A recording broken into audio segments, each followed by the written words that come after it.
नमस्कार दोस्तों, एक बार फिर स्वागत है आपका अपने YouTube चैनल ऑनलाइन क्लासरूम में। आज की इस वीडियो में हम 12वीं क्लास की ज्योग्राफी का छठा अध्याय तृतीयक और चतुर्थक क्रियाकलाप का तीसरा पार्ट आपके लिए लेके आए हैं। ये पार्ट आखिरी पार्ट है और ये फाइनल है। इस वीडियो को शुरू से लेकर आखिर तक देखिएगा और मैं आपको भरोसा दिलाता हूं कि इस जो भी हम इस टॉपिक में पढ़ेंगे कुछ ना कुछ एग्जाम में फंसने वाला है, यानी कि आपके लिए बहुत ज्यादा इंपॉर्टेंट है। एग्जाम के लिए अगर पूरा वीडियो अच्छे से देखते हैं, जानकारी के लिए बहुत ज्यादा अच्छा है और आगे अगर आप सिविल का तैयारी करेंगे तो बहुत कुछ आपको बुनियादी चीजें यहाँ पे समझ में आएगा। ठीक है, तो आइए हम शुरू करते हैं अपनी आज की वीडियो। इसका पहला टॉपिक है हमारा पर्यटन। देखिए, अब तक हम तृतीय क्रियाकलाप पढ़ चुके हैं, व्यापार, वाणिज्य, सेवा, थोक, फुटकर व्यापार, सब चीज हम पढ़ चुके हैं। अब हमारा है तृतीय क्रियाकलाप का ही एक क्षेत्र है, बहुत बड़ा क्षेत्र है, आर्थिक क्षेत्र है, वो है पर्यटन। पर्यटन है क्या? घूमने फिरने जाना। जैसे कि कुतुब मीनार आप घूमने गए, ठीक है, आप कुल्लू मनाली घूमने गए, गोवा का प्लानिंग बनता है, बार बार अनसक्सेसफुल रहता है, लद्दाख का प्लानिंग बनेगा, क्या है? ये सब चीजें हैं पर्यटन, मतलब कि घूमना फिरना, शौक मौज का चीजें हैं पर्यटन।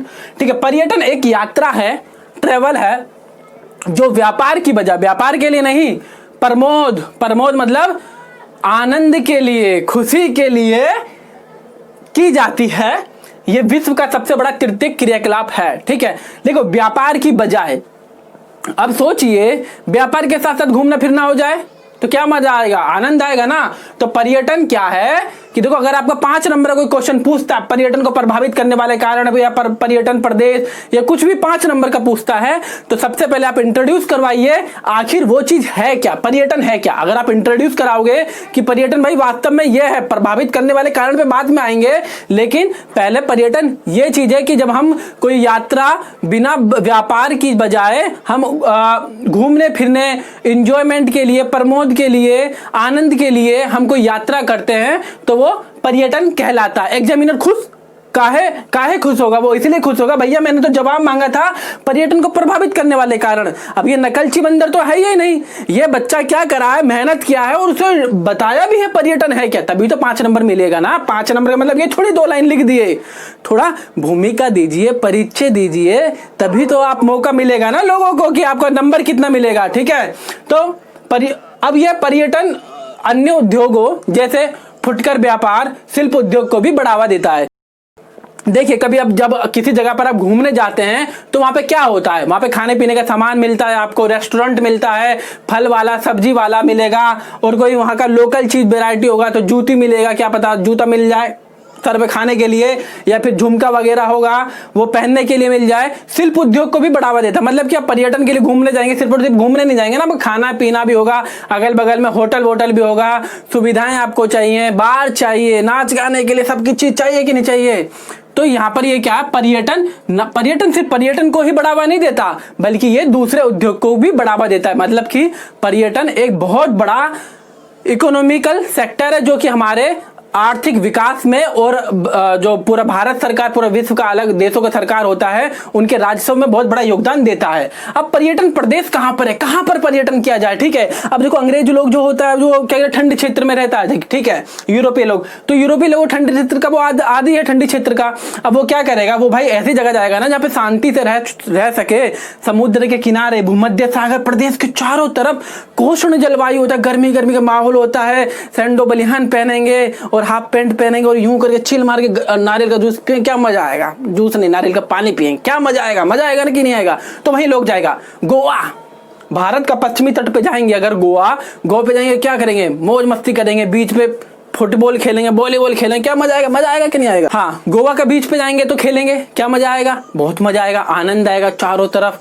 हा, बस कम कहना ज्यादा समझना। ठीक है, हर किसी के लिए, मतलब कि क्या यहाँ पर है कि लोग हम ऐसी जगह पर जाना पसंद करते हैं जो लोकप्रिय हो। तो लोकप्रिय पर्यटन स्थल क्या, भूमध्य सागर हो गया, भारत का पश्चिमी तट लोकप्रिय पर्यटन स्थल है। इसके अलावा शीतकालीन, अब देखो भारत का लोग गर्मी में क्या बोलता है, हो गर्मी बड़ा हो यार, कुल्लू मनाली मिल जाए, कश्मीर हो जाए, लद्दाख चला जाए, मजा आ जाएगा। क्या गर्मी की छुट्टी में भी तो बिताना चाहिए ना। इस बार तो छुट्टी आई है, इस बार तो बच्चों का मजा ही आ गया। शायद वो स्कूल का दिन याद कर रहे हो, यार दोस्तों को याद कर रहे हो, लेकिन छुट्टियां हुआ है ठीक। अब गर्मियों की छुट्टी में ठंडे इलाके में जाना पड़ेगा, और ठंड में देखो जब चारों तरफ पर्वतों में बर्फ ही बर्फ होगा तो वहां पे खेल खेलने मजा आएगा, चाहे हॉकी खेले तो कुछ भी खेले। मनोहरी दृश्य भूमियां, और भाई कुछ ऐसी हैं जहां पर अगर आप कुछ वॉलपेपर वगैरह देखते हैं तो उसमें बढ़िया बढ़िया घास के मैदान, पहाड़, पर्वत, ये सब चीजें नजर आता है, देखने में अच्छा लगता है ना। ऐसा लगता है कि हम हकीकत में देखें तो क्या मजा आएगा ठीक। इधर उधर फैले राष्ट्रीय उद्यान, जंगल हो गया, जंगलों में घूम फिर के जाना, स्मारक मतलब कि कोई ऐतिहासिक स्थल है, विरासत स्थल, मतलब कि यहाँ पर ये बहुत सारी चीजें हैं जहां पर हम घूम सकते हैं ठीक है। अब पर्यटन को प्रभावित करने वाले कारण क्या है? देखो पर्यटन को प्रभावित करने वाला कारण, सबसे पहला कारण है मांग होना चाहिए। मांग मतलब कि हम उसकी डिमांड करें तभी तो कोई पर्यटन स्थल बनेगा ना। अब पहली बात, कब जाएगा कोई बंदा? देखो जब किसी का, इंसान की जिंदगी में शांति में माहौल होगा, 2-4 पैसा अतिरिक्त कमाया हुआ होगा वो, तभी तो ना खर्च करेगा। और छुट्टी का टाइम है, 24 घंटे नौकरी कर रहा है, आ रहा है, जा रहा है, सो रहा है, आ रहा है, जा रहा है, एक दिन का छुट्टी नहीं मिल रहा तो क्या होगा? कुछ होगा? नहीं होगा ना। अब देखो अब आजकल के टाइम पर क्या हो गया, आपका छुट्टी की डिमांड ज्यादा बढ़ गई, और छुट्टी मिल भी रही है तो लोग क्या करता है, छुट्टी बिताने के लिए घूमने जाता, पैसा वगैरह भी है। फिर दूसरा कारण है परिवहन सुविधा भी होना चाहिए। अब देखो हवाई जहाज वगैरह सब चीज आ गया है, रेल चल गया है, मेट्रो चल गया है, सब चीज, तो मतलब कि कोई विश्व का एक कोना दूसरे कोने से भी ज्यादा दूर नहीं है, तो वो फटाक से दूसरी जगह घूम के आता है, एक आध हफ्ते में ही घूम के आ जाता है। वो भैया कहाँ घूम के आया? सऊदी अरब घूम के आया ना। तो परिवहन का भी एक बहुत बड़ा कारण है पर्यटन को प्रभावित करने वाले कारण में। देखिए सबसे जरूरी होता है कि हम बेसिक अंडरस्टैंडिंग क्लियर करें, और लिखने का एक कला होता है कि आप बुनियादी उस चीज से रूबरू करवाइए एग्जामिनर को जो वो जानना चाहता है, उसे अपनी तरफ अट्रैक्ट करिए, पहचानिए कैसे आप ये काबिलियत पैदा करोगे ठीक है। ये चीज समझिए, बार बार आंसर राइटिंग का प्रैक्टिस करिए, ना सिर्फ आंसर राइटिंग का प्रैक्टिस, कुछ ना कुछ अच्छा दिन में लिखिए, जिससे कि आपको मोटिवेशन मिलेगा आपको भी, और आप ये चीज समझ पाओगे कि एग्जामिनर चाहता क्या है ठीक है। अब पर्यटन का आकर्षण क्या है भाई? पर्यटन का आकर्षण है जलवायु। देखो जहां पे जलवायु अच्छा हुआ, गर्मी में गए भाई, अब जैसे कि मेरा कमरा है, यहाँ पे पंखा बंद कर रखे हैं, आप कौन आना चाहेगा? कोई मेरा दोस्त भी नहीं आना चाहेगा कि हाँ चलो भाई यार रमन के पास घूम के आ जाए, पंखा बंद होगा, नहीं कैसा आएगा? क्यों आएगा भाई? गर्मी मन नहीं आएगा। लेकिन हाँ ठंड हो, फिर यहाँ पे ओहो चारों तरफ गर्मी हो, तो फिर लोग आएगा। मतलब कि जलवायु के अनुसार पर्यटन का डिमांड बढ़ता है। भूदृश्य, पर्वत, झीलें, समुद्र तट वगैरह पे लोग घूमना चाहते हैं। इतिहास से जुड़ी इमारतें हैं, ताजमहल हो गया, चाइना का दीवार हो गया ठीक है, घूमना चाहते हैं लोग वहां पर। कला वगैरह, सांस्कृतिक केंद्र हो गया। अब तो पर्यटन का एक क्षेत्र भी उभरने लगा है कि दूसरा देश का लोग आता है अपने देश में, और क्या करते हैं कि हम लोगों के घरों में रुकते हैं। क्या करते हैं? घरों में रुकते हैं पर्यटन में, कि मतलब कि ये वाला क्षेत्र भी धीरे धीरे उभर रहा है कि घरों में रुकते हैं, फिर वो जानते हैं कि भारतीय लोग कैसा रहते हैं, किस तरीके से, तो उसके कल्चर से रूबरू होते हैं, सब चीज होता है ठीक है। तो फिर वो अपने डायरी में लिखते हैं कि हाँ हम ऐसे इस तरीके से करे थे। लोग ब्लॉग लिखने के लिए, ब्लॉग बनाने के लिए, वीडियो बनाने के लिए वीडियो यूट्यूब पर बनाते, काफी सारा चीजें होता है। तो ये जा पर्यटन 5 नंबर का क्वेश्चन फंसा तो मतलब कि फ्री का नंबर याद रखोगे कि हाँ रमन सर ने कुछ अच्छा बताया था मेरे भाई ठीक है बच्चा लोग। तो ये समझ में आ गया होगा, कोई डाउट है तो पूछेगा ठीक है। अब क्या है कि पर्यटन क्षेत्र से जुड़ा है, एक है भारत में समुद्र पार रोगियों के लिए स्वास्थ्य सेवा। एग्जामिनर कई बार क्वेश्चन पूछ लेता है। देखो क्या है कि अब देखो मैं अपना कहीं इलाज करवाने जा रहा हूँ मेरा जैसे कि अमेरिका में पूंजीवाद है, सारा का सारा कैपिटलिज्म है, वहां पे सारी चीजें प्राइवेट है ठीक है। वहां पे जो इलाज वगैरह होता है बहुत ज्यादा महंगा होता है, हद से ज्यादा महंगा होता है। वो क्या करेगा कि वो बोलेगा यार मैं अमेरिका में इलाज करवाऊँ, क्या फायदा, महंगा तो है यही, तो मैं अच्छा करता हूँ भारत में जाता हूँ, भारत में घूमता हूँ फिरता हूँ, इलाज करवाता हूँ, थोड़ा इंटरटेनमेंट भी, नया जगह भी घूम लूंगा और मेरा फिर भी पैसा मेरा बच जाएगा। समझे?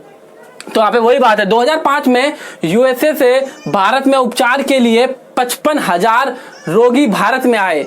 भारत में चिकित्सा पर्यटन स्थल बनकर उभर रहा है। मतलब कि जो रोगी भारत में घूमने के लिए आ रहा है, किसी देश में घूमने के लिए आ रहा है, साथ साथ में अपना इलाज करवाने के लिए प्लस में घूमने के लिए आ रहा है, उसी को कहते हैं समुद्र पार रोगियों के लिए स्वास्थ्य सेवा पर्यटन स्थल। अभी कौन कौन उभर रहा है?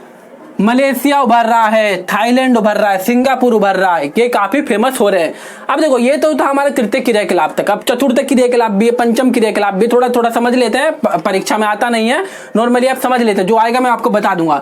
तो अब हम आते हैं अपना एक नया टॉपिक चतुर्थक क्रियाकलाप। देखिए तृतीय क्रियाकलाप हमारा हो गया, अब एक छोटा छोटा टॉपिक है चतुर्थक क्रियाकलाप और पंचम क्रियाकलाप। चतुर्थक क्रियाकलाप क्या होता है कि बहुत छोटा सा चीज है, ये अनुसंधान व विकास पर आधारित है, ठीक है, रिसर्च पर आधारित है। जो लोग रिसर्च वगैरह करते हैं वो चतुर्थक क्रियाकलाप में आते हैं। जैसे कि अब मैं एग्जांपल के लिए आपको मानूं दूं कि मेरा यूट्यूब चैनल है, अपना यूट्यूब चैनल है, हम लोगों का कुछ लोगों का हम यूट्यूब चैनल चला रहे हैं लेकिन फिर भी लोग ज्यादा नहीं देख पा रहे हैं, तो फिर हम किसी डिजिटल मार्केटिंग वाले या सोशल मीडिया वाले किसी टेक्नीशियन के पास, एडवाइजर के पास हम गए, उसने थोड़ा रिसर्च किया हमारे चैनल का, फिर बोला कि आपके अंदर ये कमियां हैं, इसे थोड़ा सुधारिए, फिर आपका मेरे ख्याल से हो सकता है। उसी तरीके से मेरे पास एक दूसरा ऑप्शन हो सकता है कि मेरे पास पैसा है फालतू, तो मैं बोलता हूं कि पैसा वो कहां लगाऊं, मैं पैसा वो वहां लगाऊंगा। तो फिर मैं किसी फाइनेंशियल एडवाइजर के पास गया, उसने मुझे बोला कि आप म्यूचुअल फंड वगैरह में पैसा लगाइए। एडवर्टाइज नहीं कर रहा, म्यूचुअल फंड का एग्जांपल दे रहा हूं क्योंकि आपकी पाठ्य पुस्तक में भी लिखा हुआ म्यूचुअल फंड, ठीक है।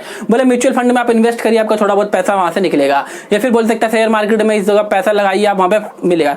तो ये कौन मुझे बताया? एडवाइजर मुझे बताया ना, मुझे रिसर्च करने वाला बताया। और यही लोग क्या होता है, ये चतुर्थक क्रियाकलाप में आता है। म्यूचुअल फंड हो गया, परामर्शदाता एडवाइजर, ठीक है, सॉफ्टवेयर डेवलपर हो गया, ये सब किस में आ गया? चतुर्थक क्रियाकलाप में। पंचम क्रियाकलाप मतलब देखो 3 क्रियाकलाप मुख्यतः होते हैं, चतुर्थक पंचम बन गया है, ठीक है। अब पंचम क्रियाकलाप में उच्चतम जो हाई क्वालिटी के फैसले, देखो अब जैसे कोई कंपनी है, एमआई का कंपनी है, एमआई का कंपनी का जो सबसे ऊपर बैठा हुआ है, जो हेड है उनका, वो फैसले लेगा एमआई से, कंपनी से रिलेटेड। तो ये फैसले बना रहा है, नीतियां बना रहा है, ठीक है।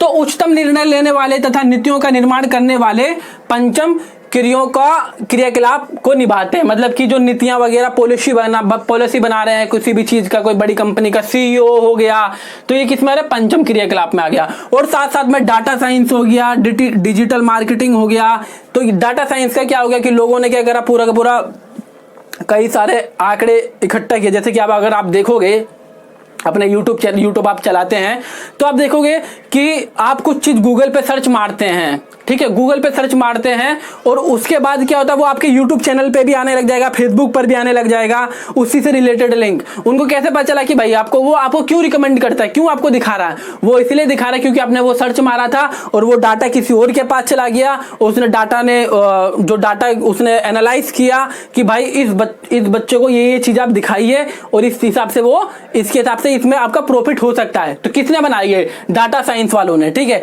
डिजिटल मार्केटिंग ने, यही सब चीजें हैं। तो यहां से क्वेश्चन ज्यादा आता नहीं है, जो क्वेश्चन आता है बाह्य स्रोतन से आता है, बाह्य स्रोतन से। देखिए आप आज के मामले में आप देखे होंगे कि बहुत सारी जैसे कि एक मोबाइल है, मोबाइल का कंपनी अमेरिका का है, ठीक है, मोबाइल का कंपनी अमेरिका का है, लेकिन उसका सामान क्या बनना है? कुछ चाइना में बनना है, उसका हार्डवेयर का सामान, लेकिन सॉफ्टवेयर का सामान उसका भारत में बन रहा है, उसका पैकिंग का सामान, पैकिंग जो मोबाइल का पूरा काम हो रहा है वो मैक्सिको में हो रहा है। तो मतलब कि अब क्या हो गया है कि एक ही चीज को अलग अलग देशों में बनाया जाता है। अब इसको समझते हैं किताबी भाषा में। बाह्य स्रोतन या ठेका देना, हिंदी में से बोलते हैं, अगर आसान भाषा में बोले ठेका देना, दक्षता को सुधारने और लागतों को सुधारने के लिए किसी बाहरी कंपनी को सौंपना है। मतलब कि बाह्य स्रोतन आखिर क्या? एग्जाम में क्वेश्चन आता है बाह्य स्रोतन होता क्या है? बाह्य स्रोतन का मतलब क्या होता है कि अगर देखो एक ही देश में सारी की सारी चीज काबिलियत नहीं होती है, ठीक है। कुछ जैसे भारत का सॉफ्टवेयर है, आईटी सेक्टर है भारत का बहुत डेवलप है, और चाइना का हार्डवेयर सेक्टर काफी ज्यादा डेवलप है, और अमेरिका का पैसा वैसा सब कुछ है, लेकिन और अमेरिका में ये सारी चीज अगर वो करवा रहा है तो वहां के लोगों को उससे ज्यादा पैसा देना पड़ रहा है। तो ज्यादा पैसा देना पड़ रहा है तो बाकी कंपनी घाटे में जा रहा है। उसने क्या करा कि भाई हम सॉफ्टवेयर तो भारत से करवा लेंगे, भारत से बनवाएंगे, और जो हार्डवेयर का प्रॉब्लम है वो हम कहां से करवाएंगे? चाइना से करवा लेंगे। और साथ साथ में जो पूरा मोबाइल का जो पैकिंग वैकिंग करने का जो काम होगा वो हम मैक्सिको से करवा ले रहे हैं, किसी और दूसरे देश से करवा लेते हैं। तो इससे क्या होगा कि उसको अपने देश में जो जहां पर ज्यादा पैसा देना पड़ रहा था उसने अलग अलग जगह पर करवा लिया टुकड़ों में काम, उसे सस्ता पैसा देना पड़ रहा है। इससे ये जो कंपनी है उनको फायदा हो रहा है, लेकिन जो वहां के लोकल देश हैं जो कि अपने दूसरे देश में जाके काम करवा रहे हैं, तो लेकिन वहां के जो निवासी हैं वो इन तरीकों का विरोध कर रहे हैं। वो विरोध इसलिए कर रहे हैं क्योंकि इससे उनके रोजगार के अवसर छिन रहे हैं। वो दूसरे देश पर पूरे दूसरे देश वाले उनके रोजगार को हत्या रहे हैं, ठीक है। अब एक छोटा सा टॉपिक है अंकी विभाजन। ये एग्जाम में काफी बार पूछ लेता है अंकी विभाजन, और बच्चों को तो पहली बात पता ही नहीं चल पाता कि कौन से चैप्टर से है, ठीक है। अगर आप इसे पढ़िएगा पूरा हर एक चैप्टर पर ध्यान दीजिएगा, आपका मैं भरोसा दिलाता हूं एक क्वेश्चन, पहली बात तो एक क्वेश्चन ऐसा नहीं बचेगा जो आप कहोगे कि ये मुझे नहीं आता। अगर मैं आपको भरोसा दिलाता हूं, अगर आप पूरा लेक्चर फॉलो करोगे तो मैं आपको भरोसा दिलाता हूं आप एक बार भी नहीं कहोगे कि ये मुझे आता नहीं है। आप चाहे पढ़े लिखे हैं, काफी हैं, लेकिन आप एक चीज समझ जाओगे कि मेरे को सारे टॉपिक्स आते हैं, बहुत अच्छे से आते हैं, और मुझे ये भी मालूम है ये चैप्टर कहां से आया है, और आप ये क्वेश्चन कहां से आया है, आंसर भी अच्छे से देना सीख जाओगे, ठीक है। ये कला है जो धीरे धीरे विकसित होगी। अंक की विभाजन है क्या? देखो मैंने क्या बताया, सूचना के बारे में, टेक्नोलॉजी के बारे में बताया कि हर देश का टेक्नोलॉजी बढ़ गया है, सूचना कहीं पर बढ़िया 4G आ गया है, गूगल मैप हर किसी को मिल रहा है, गूगल मैप में आप देख सकते हो, ठीक है। सैटेलाइट अंतरिक्ष में भेजी जा रही है, वहां से फोटोग्राफ्स वगैरह हम ले सकते हैं। तो ये क्या सारे की चारों तरफ हमारा इंटरनेट वगैरह कनेक्शन सारा बिछड़ा, कहीं पे महंगा मिल रहा है, कहीं सस्ता मिल रहा है। तो पूरी दुनिया में इंटरनेट और सूचना और टेक्नोलॉजी का जाल बिछ चुका है, लेकिन ये जो जाल बिछा है इससे जो प्रॉफिट हो रहा है वो सिर्फ विकसित कंपनियों को ही हो रहा है, विकसित देशों को ही हो रहा है, बजाय कि विकासशील और गरीब देशों को। और यही जो विभाजन है कि विकासशील विकसित देशों को ज्यादा फायदा हो रहा है IT सेक्टर से और सूचना प्रौद्योगिकी क्षेत्र से, और अविकसित देशों को फायदा नहीं हो रहा, यही जो विभाजन का है ना, यही है अंकीय विभाजन कहलाता है। नॉर्मल देखो कितना आसान है, सूचना और संचार प्रौद्योगिकी पर आधारित विकास से मिलने वाले अवसरों का वितरण पूरे ग्लोब पर असमान है। मतलब कि जो हमें टेक्नोलॉजी वगैरह सब मिल रही है, जो इससे हमें अवसर मिल रहा है, जो हमें काबिलियत मिल रही है, वो असमान रूप से वितरित है। अमीर देशों को ज्यादा फायदा हो रहा है, ठीक है, जिससे देशों में सामाजिक, आर्थिक व राजनीतिक भिन्नताएं हैं। अमीर देश और अमीर है, गरीब देश और गरीब होता जा रहा है। विकसित देश इस दिशा में आगे बढ़ गए हैं, जबकि अविकसित देश पिछड़ गए हैं। इसे ही अंकीय विभाजन कहा जाता है। यही था आपका छठा अध्याय, तृतीयक और चतुर्थक क्रियाकलाप। इंपॉर्टेंट टॉपिक है, इंपॉर्टेंट अध्याय है, ना सिर्फ परीक्षा के दृष्टिकोण से बल्कि आगे आने वाले भविष्य के दृष्टिकोण से भी।